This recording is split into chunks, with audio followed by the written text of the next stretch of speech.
Tú eres lo más precioso que Dios tiene en esta vida. Oh, si tú supieras cuánto Dios te ama. Oh, si tú pudieras entender que aunque este mundo no se importe contigo, para Dios eres lo más importante. Esta noche Dios no está viendo un estadio con 8,000 personas. Esta noche Dios te está mirando a ti como si tú fueras la única persona aquí. Muy bien, queridos, hace aproximadamente 2 años, yo estaba literalmente muerto. En un país cuya lengua yo no hablaba, en un país que no hablaba las lenguas que yo hablo, sin poder comunicarme con la gente, agonizando en la cama de un hospital. La guerra, el ataque de Rusia contra Ucrania se aproximaba. Yo me preguntaba, ¿qué estoy haciendo aquí? Evidentemente estaba cumpliendo la misión que Dios le encomienda a un pastor. Pero mi pregunta era, Señor, ¿por qué? Yo no vine a hacer turismo, no vine a pasear, yo vine a predicar tu palabra. Lo mínimo que podrías hacer es cuidarme.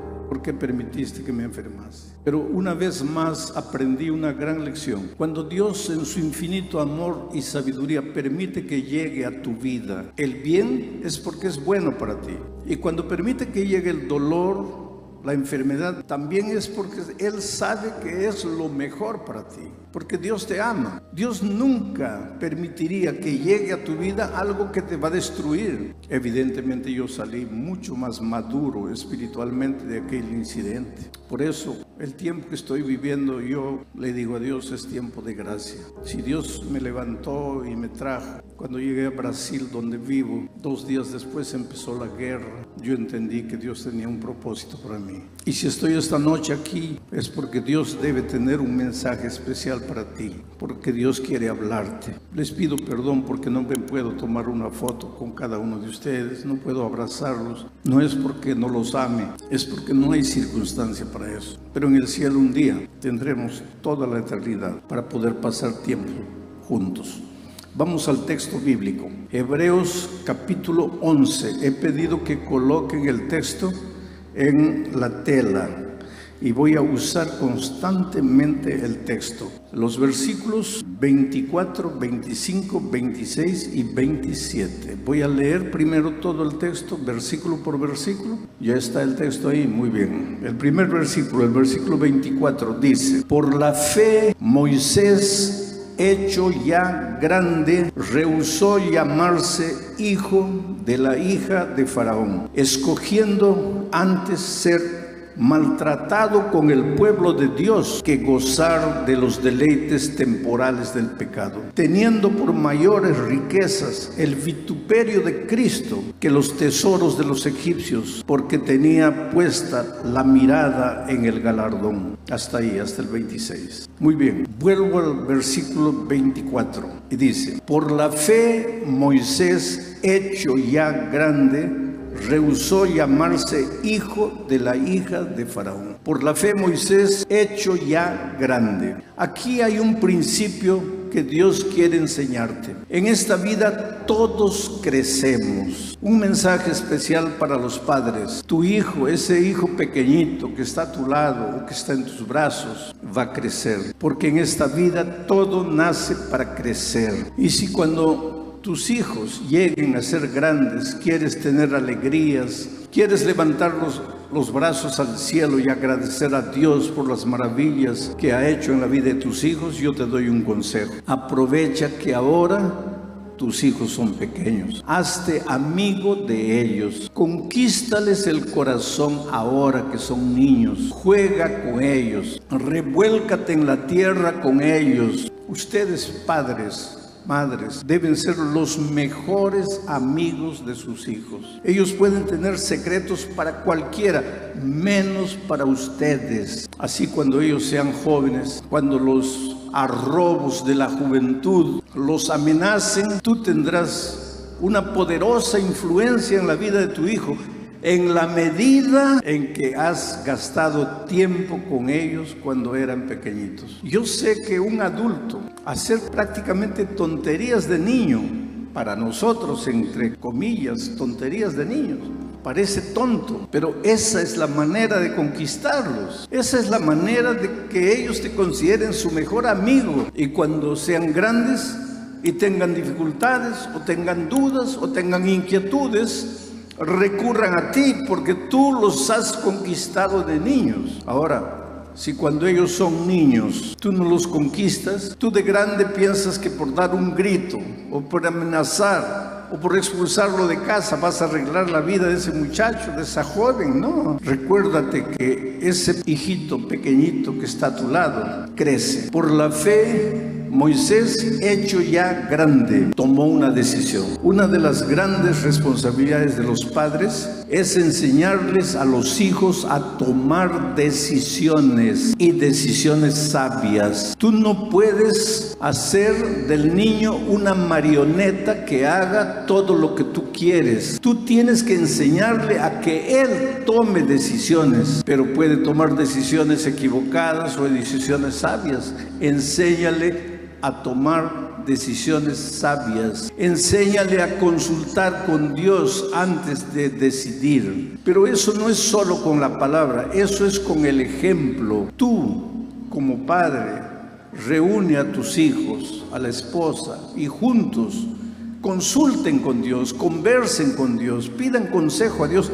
Que los niños pequeñitos vean que ustedes como padre no hacen las cosas sin consultar con Dios. Entonces ellos, cuando crezcan, harán lo mismo, consultarán a Dios. La vida, queridos, es un puñado de decisiones. Esa expresión, ¡ay, qué suerte!, no existe suerte.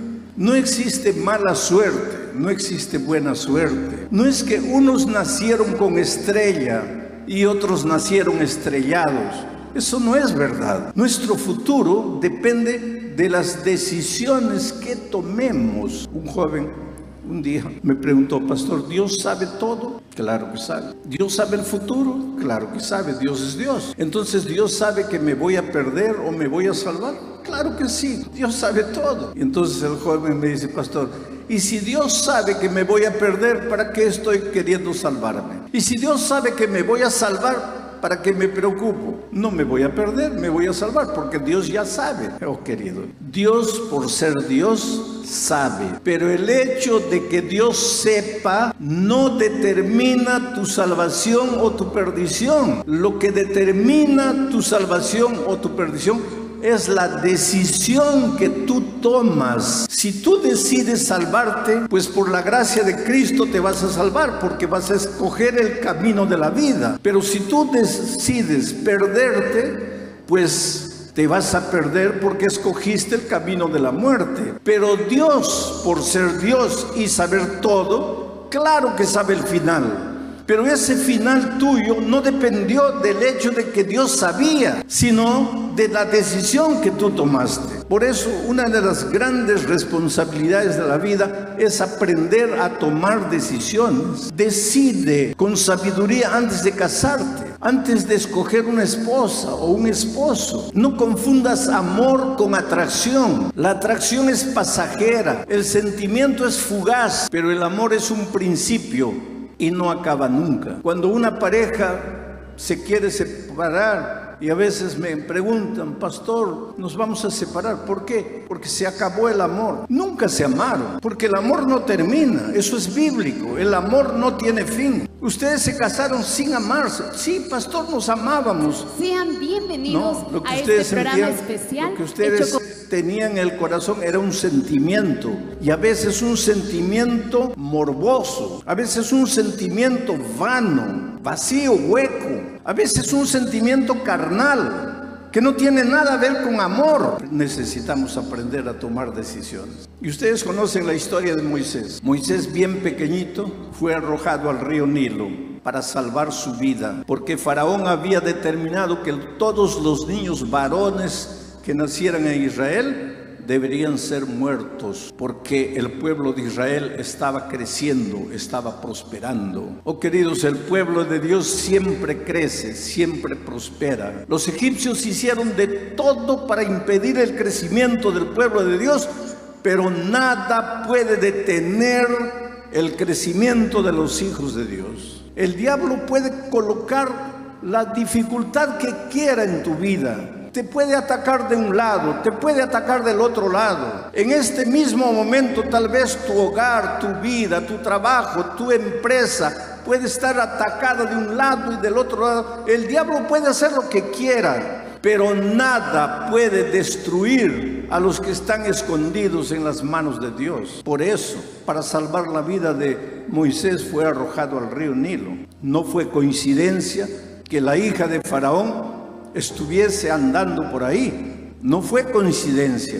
En esta vida no existen coincidencias, existen planes divinos, y Dios orientó las cosas para que la princesa estuviese por ahí y oyese el llanto del niño. Y ustedes conocen la historia, no voy a contar la historia.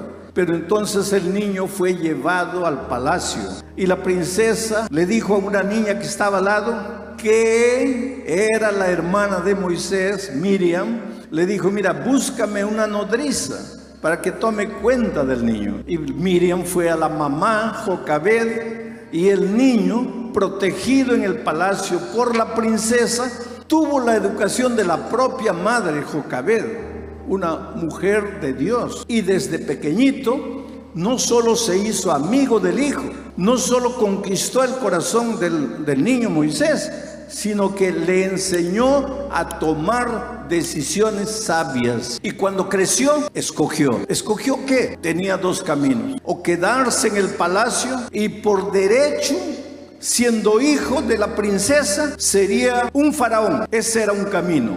Gloria, poder, fama, placer, todo lo que el poder puede dar. Ese era un camino. El otro camino era dolor, era sufrimiento, era persecución. Servir al pueblo de Dios, de Israel, para libertarlo de Egipto. Y entonces el texto bíblico dice que por la fe Moisés escogió servir a Dios. Miren lo que dice el versículo, voy a pedir que coloquen ahí el versículo 25. Escogiendo antes ser maltratado con el pueblo de Dios que gozar de los deleites temporales del pecado. Quiero que dejen un momento el texto para que todos lean. Miren la segunda parte: escogiendo ser maltratado con el pueblo de Dios antes que gozar de los deleites temporales del pecado. El texto bíblico no dice que el pecado te hace sufrir, no dice que el pecado te trae dolor, no dice que el pecado te trae muerte. El texto bíblico dice que el pecado te trae deleites, pero dice que los deleites son temporales. Oh, queridos, yo estaba un día saliendo de la predicación, pueden retirar el texto, estaba saliendo de la predicación en una ciudad llamada El Salvador, en el norte del Brasil, en el estado de la Bahía, y estaba atravesando la Plaza de la Pólvora, una plaza central ahí en Salvador. Y cuando estoy atravesando la plaza, veo a un joven llorando, sentado en un banco de la plaza, con la cabeza entre las manos, llorando desesperadamente, convulsionadamente. Y me acerqué y le pregunté: ¿qué te pasa? ¿Te puedo ayudar? ¿Te sientes mal? Y cuando él empezó a hablar, me di cuenta que él estaba en ese momento en que una persona que se droga está saliendo de los efectos de la droga, que el efecto de la droga le va pasando y él comienza a caer en la realidad, porque la droga es miserable. La droga al principio te hace sentir que tienes alas, que puedes volar, te hace sentir un superhombre, te levanta a las alturas, te hace sentir que no tienes problemas. Tu vida puede estar llena de problemas, pero la droga te da como alas para salir del miserable mundo y volar por el espacio sideral. Pero cuando el efecto de la droga pasa, te sientes miserable, te sientes horrible, sientes que eres un pecador, quieres morir, quieres acabar con tu vida y te preguntas: ¿por qué uso droga? ¿Por qué? Yo no quiero, pero entonces ¿por qué? Pero eso es cuando estás saliendo del efecto de la droga. Y ese muchacho estaba en ese momento. Yo le hice una pregunta: joven, si la droga te hace sentir así, si la droga tú sientes que te hace tanto daño, ¿por qué te drogas? Y él me dice, Señor, usted no va a entender. Mi vida es un caos. La casa de mis padres es una desgracia. Nadie me entiende, nadie me comprende, nadie me ama. Me drogo para olvidarme de la vida que vivo. Sí, te drogaste y te olvidaste. Pero ahora que pasó el efecto de la droga, te sientes un miserable y quieres matarte. Es que el pecado es así. El pecado es una droga. El pecado, dice el texto bíblico, que te presenta deleites, pero son deleites temporales. El pecado te seduce, el pecado te conquista. El pecado te hace creer que te va a hacer bien, pero te hace mal. El pecado es astuto. El diablo por trás del pecado es astuto. Sabe engañarte, te miente. Por eso el pecado en el idioma griego es amartía. Te voy a enseñar una palabra en griego, amartía, amartía. Es fácil de aprender. Amar a la tía, amartía. Mañana ya puedes decirle a tu amigo que hablas griego y te pregunta qué cosa. Tú le dices amartía. ¿Y qué es amartía? Pecado. Pero tú sabes lo que quiere decir amartía, literalmente. Quiere decir errar el blanco. Quiere decir, tú apuntas para allá, disparas y matas. Tú apuntas allá y matas a este aquí. Cometiste amartía.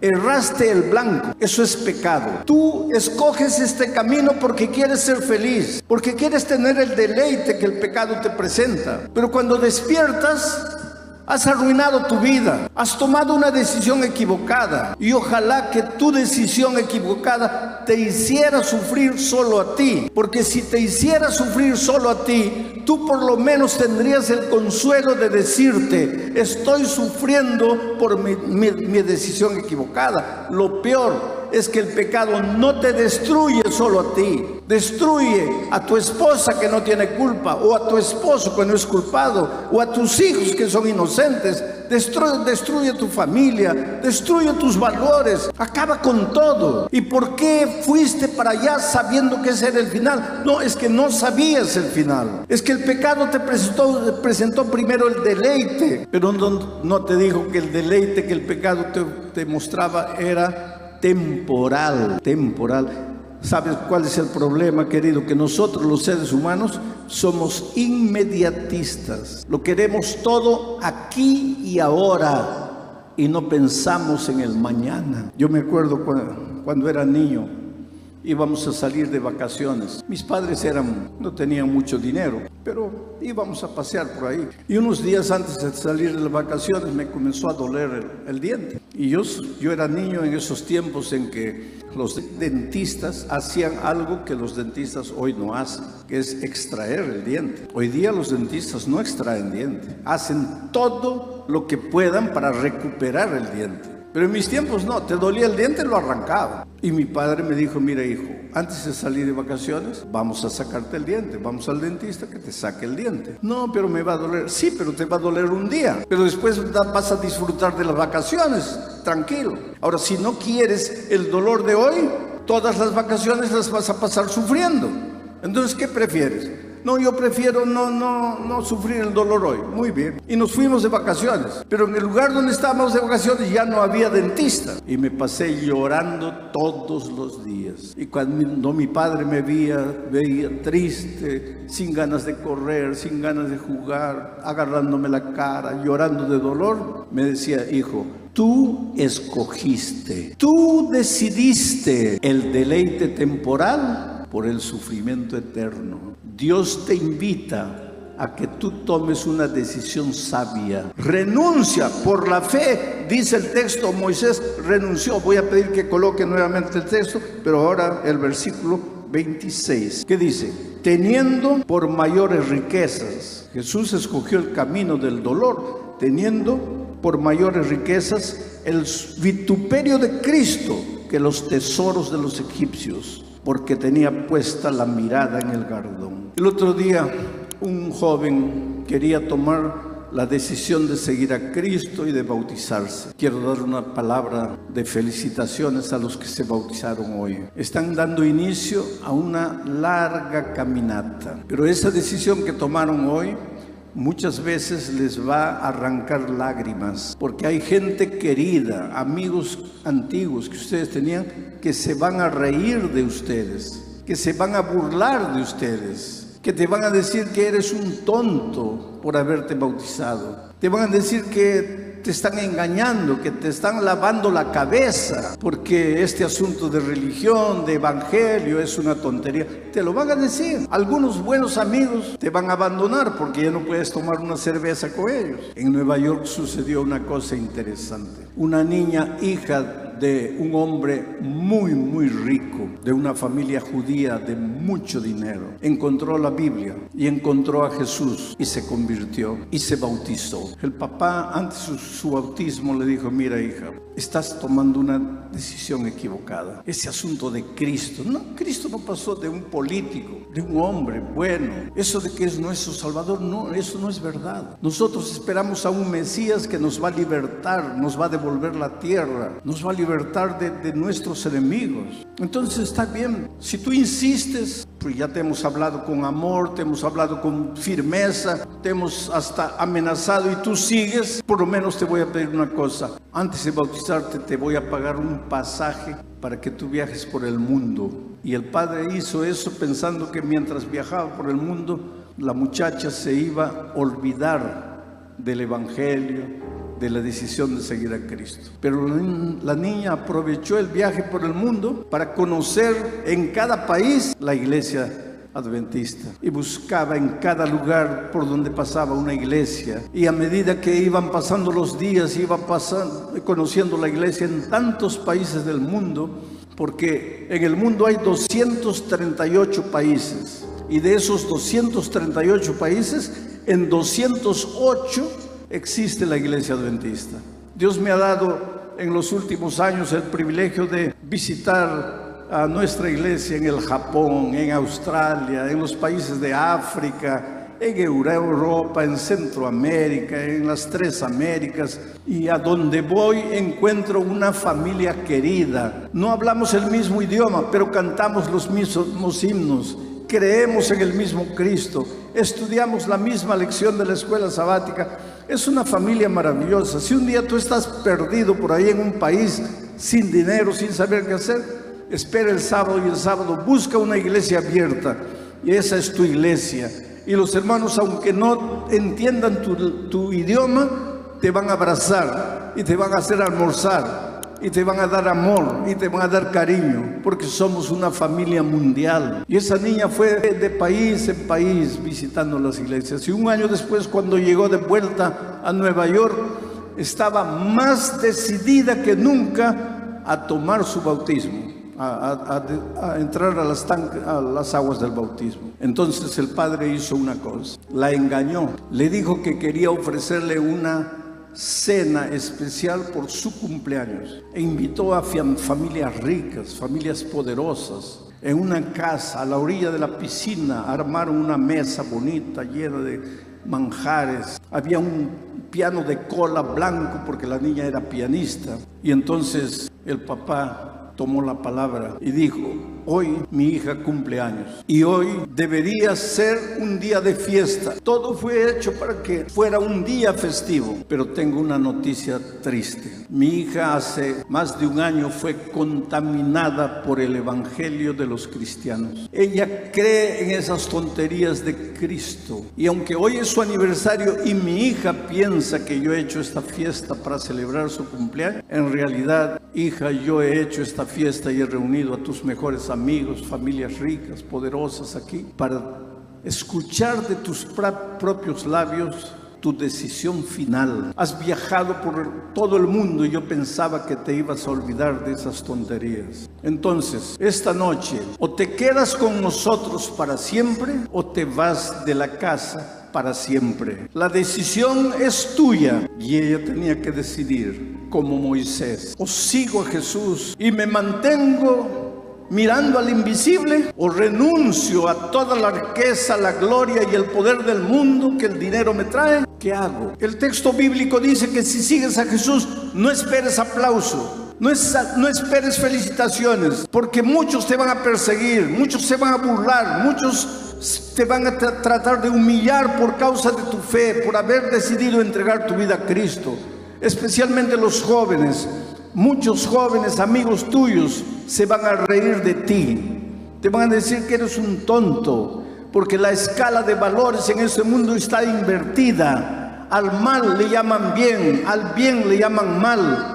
Y te van a hacer creer que tú, por respetar los principios bíblicos, eres un tonto que se ha dejado engañar. Entonces muchos tienen miedo de seguir a Jesús por eso, y prefieren quedarse con la gloria, los aplausos y el dinero que el mundo puede ofrecer. La niña no podía creer que su padre la estaba exponiendo en público. Se dirigió llorando al piano blanco, se sentó y comenzó a tocar y a cantar un himno que decía: prefiero mi Cristo al vano oropel. Prefiero mi Cristo antes que las riquezas, antes que la gloria, antes que los placeres de este mundo. Prefiero a mi Cristo. Oh querido, yo quiero decirte una cosa: tú eres lo más precioso que Dios tiene en esta vida. Oh, si tú supieras cuánto Dios te ama. O si tú pudieras entender que aunque este mundo no se importe contigo, para Dios eres lo más importante. Esta noche Dios no está viendo un estadio con 8,000 personas. Esta noche Dios te está mirando a ti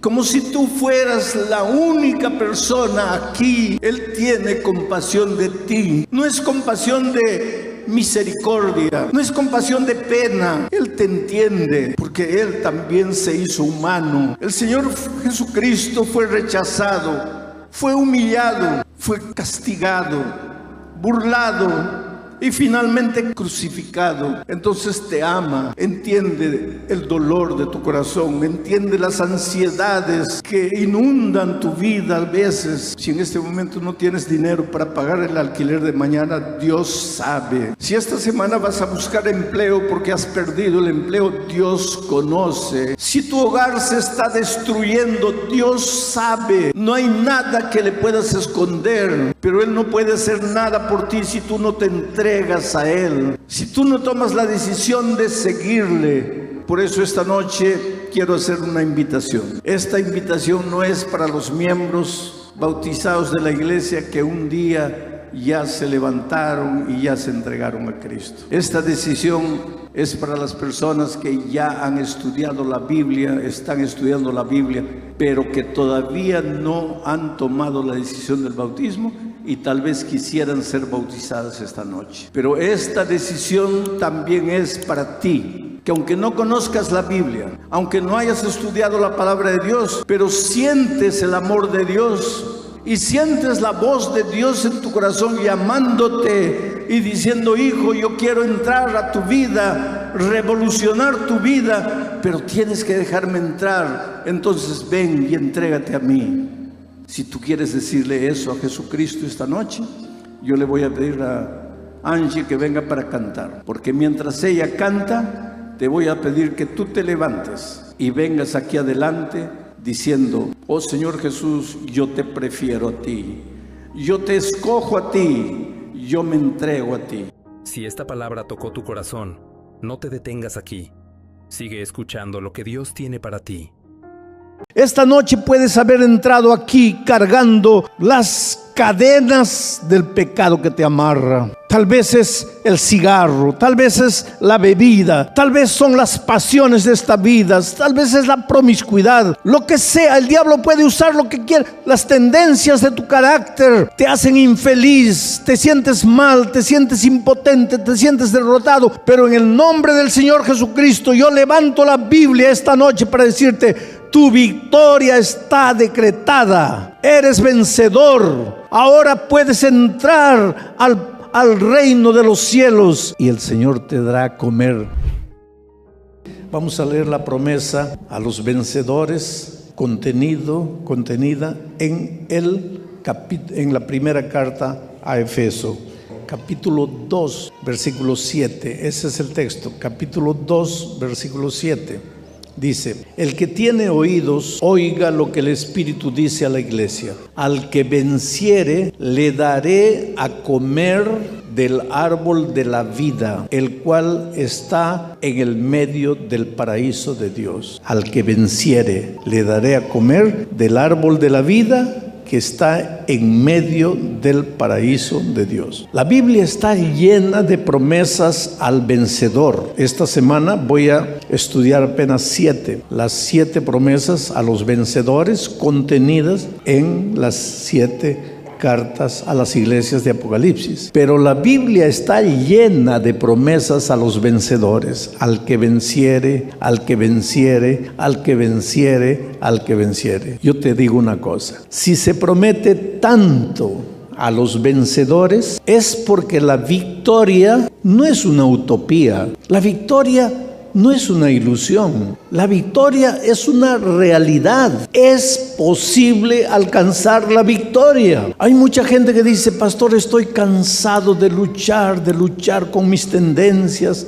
Estoy cansado de luchar con mi carácter, con mi personalidad, con mi temperamento. Pastor, estoy cansado de luchar para vencer algún vicio que me está destruyendo. He luchado, estoy cansado, no tengo fuerzas. Pero esta noche viene Jesús y dice: querido, la victoria no es un cuento. La victoria no es una historia para dormir. La victoria es una realidad. Tú puedes ser un victorioso. No importa lo que tú necesites vencer en la vida, puedes ser un victorioso. Tú sabes que hay muchos hogares que están siendo destruidos porque uno de los miembros de la familia, generalmente uno de los esposos, es un pobre prisionero de su carácter. Gritas, hablas palabras feas, atacas y a veces hasta agredes físicamente. Y después lloras, pides perdón, te arrepientes, pero ya arruinaste todo. Ya abriste heridas que no se pueden cerrar. Y entonces solo cuando un día la esposa se cansa de aguantarte tanto, ya se va, decide: no, es mejor acabar este matrimonio, no voy a soportar más. Y te quedas solo y piensas: ¿qué hago con mi vida? No puedo cambiar mi carácter. Solo que ese tu carácter no está solo destruyendo tu matrimonio, sino que eres un pobre fracasado en la vida profesional por causa de tu carácter. Tú sabes que para tener éxito en la vida profesional y en realidad en la vida en general, para tener éxito, hay 2 cosas claves. Primero, profesionalismo.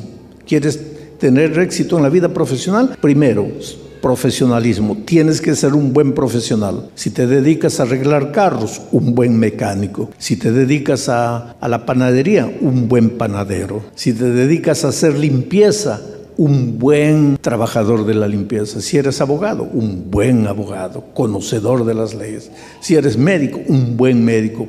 Eso es parte del éxito de la vida profesional. Domina tu trabajo, estudia, prepárate, capacítate, domina bien lo que vas a hacer. No te metas a abrir un restaurante si no sabes cocinar bien, te va a ir mal. Domina lo que vas a hacer, pero eso solo te vale 50%. El otro 50% que es necesario para el éxito es relacionamiento. Tienes que relacionarte bien con las personas. Tienes que relacionarte bien con los que están arriba de ti, con los que están abajo de ti y con los que están a tu lado. Ahora, hay gente que se relaciona maravillosamente bien con los jefes, pero se relaciona pésimo con los que están abajo de él, porque los pisa, los maltrata, los humilla, y al jefe le limpia el piso para que el jefe camine. Pero el verdadero victorioso tiene que relacionarse bien con los de arriba, con los de abajo, con los de su lado. ¿Quieres tener éxito profesional? Tienes que ser un buen profesional, dominar el área de tu trabajo y relacionarte bien. Ahora, hay brillantes ingenieros, brillantes panaderos, brillantes comerciantes,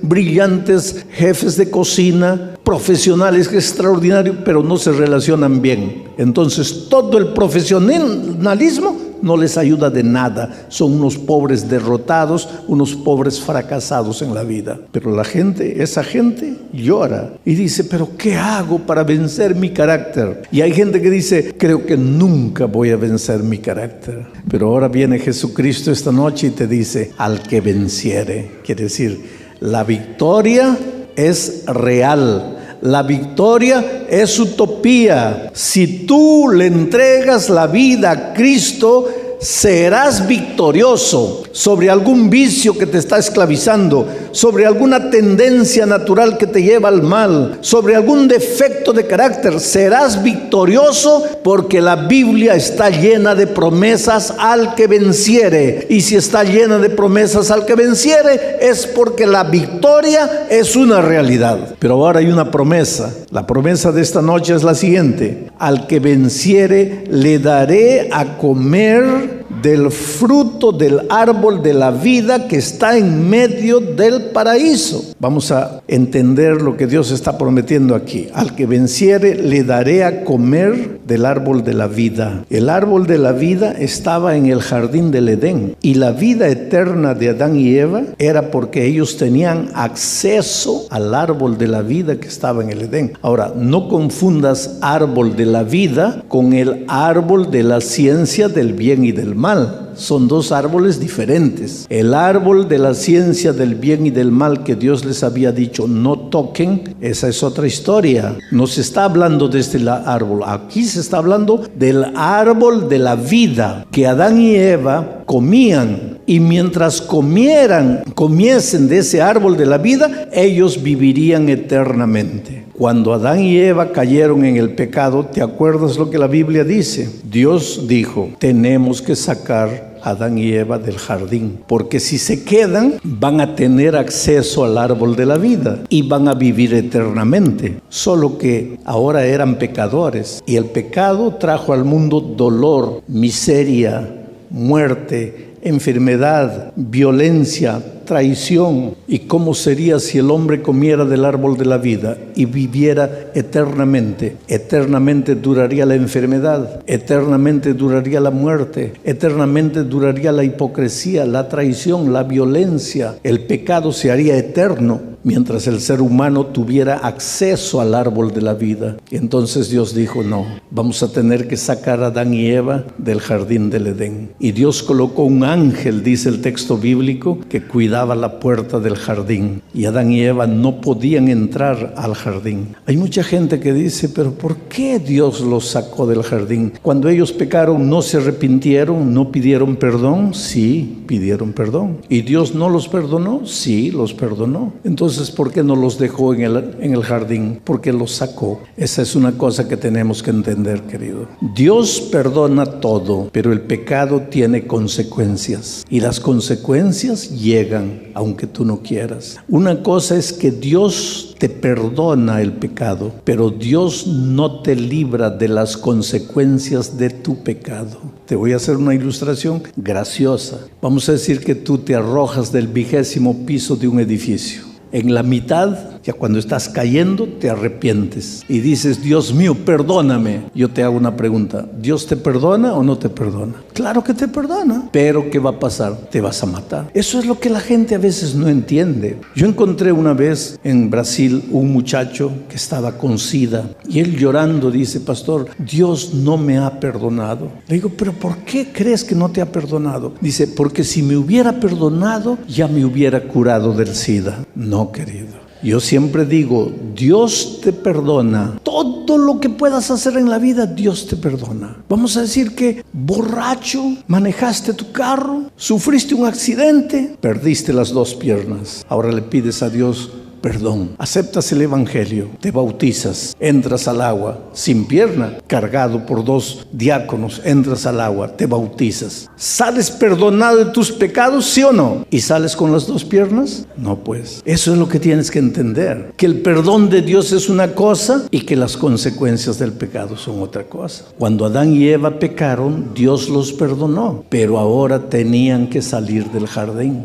¿Por qué? Porque si se quedaran en el jardín, seguirían comiendo del árbol de la vida. Y si siguieran comiendo del árbol de la vida, pues vivirían eternamente. Y eternamente duraría el dolor, la maldición, la enfermedad, la traición, la violencia. Pero yo te pregunto esta noche, ¿no quieres tú que acabe la enfermedad? ¿No quieres tú que la muerte ya no te arranque los seres queridos? ¿No quieres tú que este mundo de injusticia, de pobreza, de miseria acabe? Claro que sí. Entonces, para eso tiene que venir Jesucristo. Ahora, hay una cosa que poca gente sabe. Adán y Eva, después que cayeron en el pecado, vivieron, por lo menos Adán vivió 939 años, pero no podía entrar al jardín porque había un ángel cuidando la puerta del jardín. Cuando nació Caín, cuando nació Abel, Adán los llevaba a la frontera del jardín y les mostraba: miren, hijos, ahí está el jardín, el paraíso. Nosotros deberíamos estar viviendo allí, pero tu mamá y yo pecamos, entonces perdimos el jardín, ahora ya no podemos entrar. ¿Están viendo ese árbol? Ese árbol es el árbol de la vida. Si nosotros comiéramos de ese árbol, nunca nos enfermaríamos, nunca moriríamos. Pero ahora hemos salido del jardín, ya no tenemos acceso al árbol de la vida. ¿Dónde está el jardín hoy? ¿Dónde está el paraíso hoy? Eso es lo que poca gente sabe. Pero cuando vino el diluvio, el espíritu de profecía dice que manos angelicales tomaron el jardín, lo arrancaron de raíz y se lo trasladaron al cielo. Y el jardín está en el cielo. Y cuando Cristo venga, después que haya pasado el milenio, el jardín volverá a esta tierra y será nuestro hogar eterno por los siglos de los siglos. Ahora vamos a leer una visión que Dios le dio a Juan con relación al árbol de la vida. Ahora sí, vamos al capítulo 22. A partir del versículo 1, miren lo que dice. Después, Juan está teniendo la visión. Dice: después me mostró un río limpio de agua de vida, resplandeciente como cristal, que salía del trono de Dios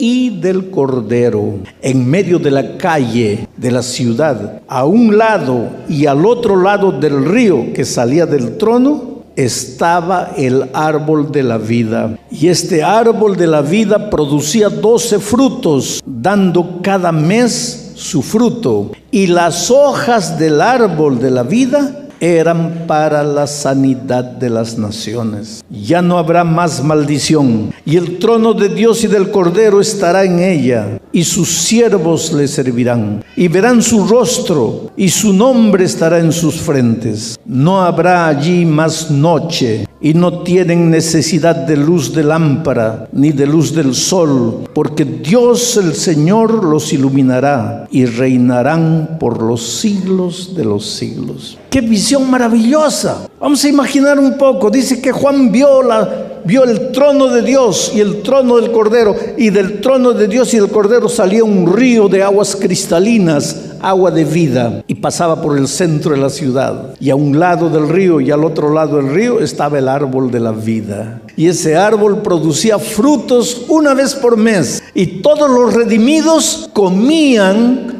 de las hojas del árbol de la vida y ya no morían, ya no se enfermaban. ¿Por qué? Porque ya había acabado toda maldición, todo dolor, toda traición, todo ya era historia. Ahora estábamos de nuevo en el jardín. ¿Y cuál es la promesa para ti esta noche? Si tú vences, yo te voy a dar a comer del árbol de la vida. ¿Qué quiere decir eso? Si tú vences, vas a entrar a la ciudad santa, vas a beber del agua que sale del trono de Dios, del agua de la vida. Vas a comer del árbol de la vida. Nunca más vas a morir. Ya no habrá dolor, ya no habrá injusticia, ya no habrá traición, ya no habrá maldición. El otro día una señora me decía: pastor, parece que mis manos están malditas, porque todo lo que toco destruyo, nada me da resultado. Puede ser que en esta vida alguna vez tú piensas que tus manos cargan una maldición, porque todo lo que tocas te sale mal. Pero cuando llegues al cielo, ya no habrá maldición. Podrás comer todos los días del árbol de la vida y vivirás eternamente. Pero lo que realmente importa es esto que te voy a leer. Mira, dice el versículo 3: no habrá más maldición, y el trono de Dios y del Cordero estará en ella, y sus siervos le servirán. Quiere decir que la victoria, Tú estarás allá si eres victorioso, pero la victoria que te hace merecedor de comer del árbol de la vida, de ser ciudadano de la ciudad celestial, lo que te hace merecedor es la victoria del Cordero, porque el trono del Cordero está ahí. El trono.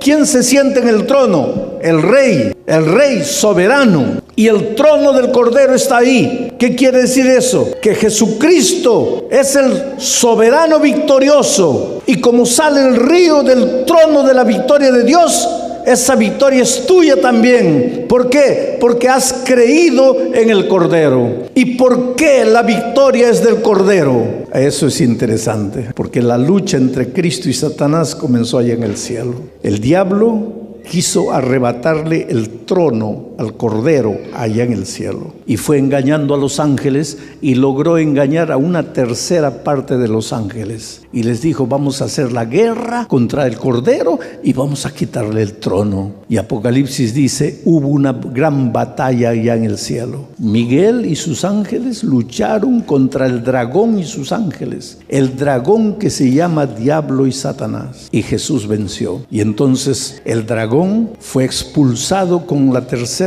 parte de los ángeles que había engañado, y salieron, así como Adán y Eva salieron del paraíso, ellos salieron del cielo. Pero déjame imaginar, cuando Satanás estaba saliendo del cielo con sus ángeles derrotados, miró para atrás y vio a Jesucristo y le dijo: está bien, me ganaste una vez, pero yo no me doy por vencido. Me ganaste ahora, pero un día yo te voy a vencer a ti. Y cuando Jesucristo vino a esta tierra como un niño, nació de la Virgen María, el diablo dijo así: no lo pude vencer en el cielo, pero ahora está aquí como un niñito indefenso, ahora sí lo voy a vencer. Y el diablo es tan traicionero que cuando viene a destruirte no da la cara, no se presenta como diablo, se esconde, se disfraza. ¿Y qué hizo el diablo en ese día, en ese tiempo?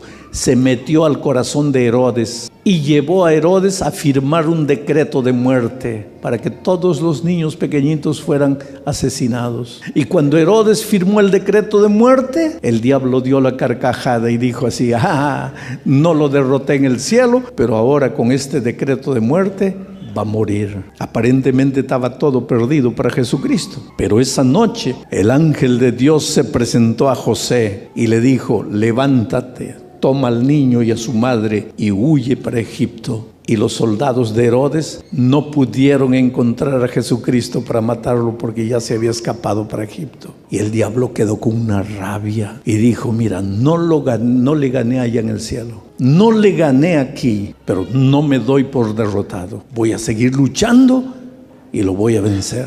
Y cuando Jesús comenzó su ministerio, se fue al desierto antes de comenzar su ministerio para orar y ayunar, y estuvo 40 días sin comer, y ninguna persona resiste 40 días sin comer. Entonces, después de 40 días ayunando, lógicamente que estaba débil físicamente, debilitado. Y el diablo, cuando lo vio debilitado, dijo: no lo vencí allá en el cielo, no lo vencí cuando era un niño, pero ahora debilitado, enflaquecido, lo agarro y lo mato. Y nuevamente no vino como diablo, porque el diablo no da la cara. Querido, cuando el diablo quiere destruir tu vida, no esperes que venga donde ti y te diga: hola, ¿cómo estás? Mira, yo soy el diablo, mucho placer, estoy aquí para destruir tu vida. No, el diablo se esconde, el diablo se disfraza. Y en el desierto, para destruir a Jesucristo, se disfrazó de ángel de luz. Y vino como un ángel, y vino con la Biblia abierta. Y le dijo: está escrito, tú puedes mandar que estas piedras se hagan pan, porque está escrito que Dios te va a dar. Mentiroso. Pero Jesucristo, con la palabra de Dios, derrotó al diablo. Y ahí el diablo quedó muriendo de rabia. Y dijo así: me ganó en el cielo. Me ganó cuando era un niño y ahora me gana en el desierto. Pero no me doy por vencido. Voy a seguir luchando y lo voy a ganar. Y cuando Jesús ya había cumplido 3 años de ministerio, el diablo nuevamente se metió en el corazón de los soldados y tomaron preso al Señor Jesucristo. Y lo llevaron al Calvario y lo clavaron en una cruz. y lo levantaron y Jesús murió. Y cuando Jesús murió, el diablo dio una carcajada y dijo: ahora sí lo maté, vencí. Todo el viernes se quedó riendo en la noche y el sábado se siguió riendo, y el sábado en la noche siguió riendo, y el domingo de madrugada siguió riendo. Se sentía victorioso: lo maté, lo acabé. Pero en ese momento, cuando estaba dando la carcajada, la tumba se abrió y Jesucristo resucitó. Y la resurrección de Cristo fue como una estaca clavada en el corazón del diablo. Y el diablo sabía que a partir de ese día ya no tiene más poder para destruir tu vida. Puede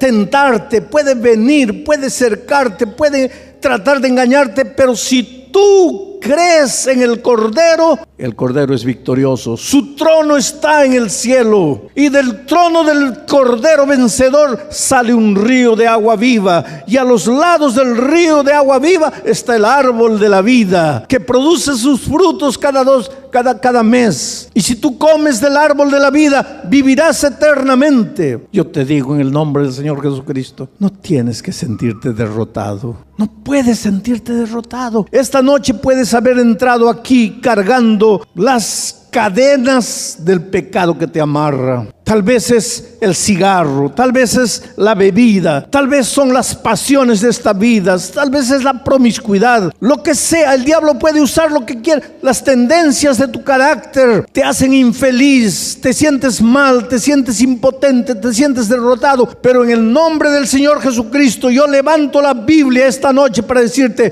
tu victoria está decretada. Eres vencedor. Ahora puedes entrar al reino de los cielos, y el Señor te dará a comer el agua de la vida, para que nunca más tengas miedo de morir, para que vivas eternamente con el Señor Jesucristo. Oh querido, Dios te ama. ¿Cómo te ama? Tu corazón está vacío, tienes hambre.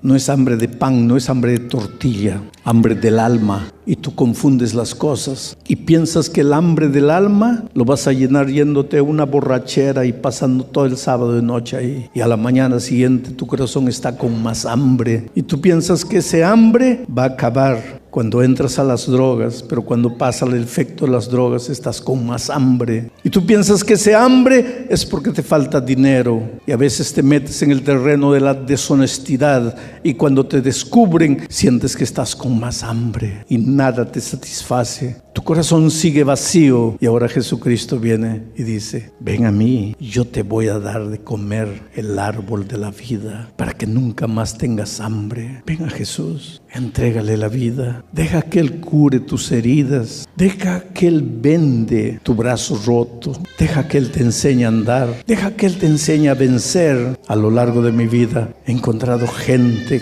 pensaba nunca voy a vencer. Una noche estaba predicando en una iglesia y un viejito levantó la mano así y dice: pastor, yo soy un pobre derrotado. Y metió la mano al bolsillo y sacó una cajetilla de cigarro y la tiró al suelo, llorando con rabia, toda la gente mirando. Y él dice: pastor, tengo 70 años, hace 55 años fumo todos los días, y últimamente estoy fumando 3 cajetillas de cigarro y no puedo vencer, no puedo. Pero esta noche yo creo en el Señor Jesucristo y creo que la victoria de Él puede ser mía. Y comenzó a pisotear el mazo de cigarros. Cuando al final de la semana yo dije: ¿cuántos quieren prepararse para el bautismo? El viejito se levantó y yo le dije a él: ¿volviste a fumar? Y él levantó las 2 manos al cielo y dice: pastor, por la gracia de Dios, no volví a fumar desde el día que pisoteé las cajetillas de cigarro.